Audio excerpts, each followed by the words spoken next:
Vay vay vay vay. Wow, vəziyyət gərgin. Hamam turbasından quruşitr yığıblar. Aç. Demək, maşının qabaq hissəsində olan stabilizatorun yerləri var. Rezin də var ha. Hətta burada rezin də var. Bu palçığın içindədir. Amma stabilizator yoxdur. Bunu nətər sürüblər, necə sürüblər? Əməliyyat əlcəyimi geyinim. Başlayaq buna yenə. Düzü bu vəziyyətdə bunun altına girməyə ürək lazımdır. Pol pasdır, açdı. Mercedes W124 Cruze artıq 3-cü hissə videomuz. Qeyd edim ki, avtomobilin üst və salon hissələrinin videolarını keçən videolarımızda sizə təqdim etdik. İndi avtomobilin alt hissəsi, yəni ümumi altda olacaq işlərlə və yaxud da ki, çatışmamazlıqları sizə təqdim edirik. Avtomobilin tam altı yağ solyarkadan ibarət. Yəni hər tərəf axıntılar, yağ axıntısı, dizel axıntısı, vəziyyət bərbad. Kadrlarda gördüyünüz kimi avtomobilin ön hissəsi bir dəfə dəyişib. Burada görürsünüz qaynaq izləri, yəni svarka izləri var. Avtomobilin ehtiyat hissələri tam bərbad vəziyyətdədir. Rezinlər hamısı ölüb, yenidən bərpa olunmalıdır. Alt xaldavoy hissə hamısı dəyişməlidir. Avtomobili biz yəqin ki, ümumi olaraq sinədən tam olaraq qabaq hissəni dəyişəcəyik. Hamam turbasından quruşitr yığıblar. Aç.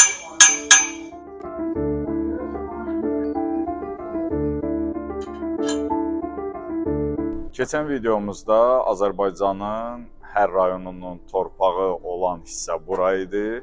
Gördüyünüz kimi ayaqaltı, yəni plasması sökdük. Nəticə göz qabağındadır.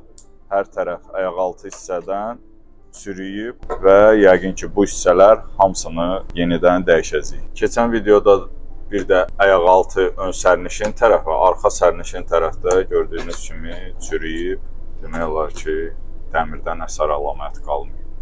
Azərbaycanın bir çox rayonlarında artıq 124 Cruze taksi kimi, yəni yol taksisi və yaxud da yük taksisi kimi fəaliyyət göstərir. Görünür ki, bu avtomobilə də çox vaxtlar yük vurulub. Burada görsəz, qustar üsulla qollar əlavə olunub ki, yük vurulanda təkərlər əyilməsin. Ona görə də burada bir qustar üsulla qol əlavə olunub. Gördüyünüz, bax, belə qustar üsullar sonda avtomobilin yanmasına qədər gəlib çıxardır.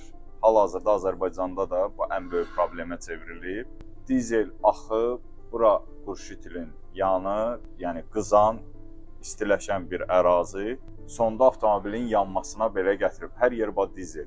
Burada da qızdırıcı, səbəb də belə qustar üsullardır. Bu hissələrdə adətən benzin motorlarda benzin nasos olur. Bu avtomobil sonradan dizelə dəyişdiyinə görə benzin nasos ləğv olunub. Amma biz bunların hamısını əvvəlki vəziyyətinə gətirəcəyik. Biz əvvəlki videolarda avtomobilin üst hissəsini sizə təqdim etdik. Artıq alt hissədə sizə təqdim olundu. Bunları sizə göstərməkdən məqsəd odur ki, işin əvvəlində olan prosesləri görəsiniz və bu videolar davamlı olaraq indi ola bilər bizdə aylar çəksin. Çünki bu avtomobilin vəziyyətini artıq gördünüz. Bu iş asan iş deyil. Yəni kim desə ki, mən bunu 15-20 günə, bir aya eləyirəm, xeyr. Bu avtomobildə vəziyyət gərgindir. Bunun vaxt, müddət, maddiyyat lazımdır və biz də bunları hissə-hissə sizə, hətta mən çalışacağam ki, material almağa gedəndə belə videoları çəkək, sizə paylaşaq. Gördüyümüz işləri hər detalına kimi sizinlə bölüşəcəyik. Bizi izləmədə qalın.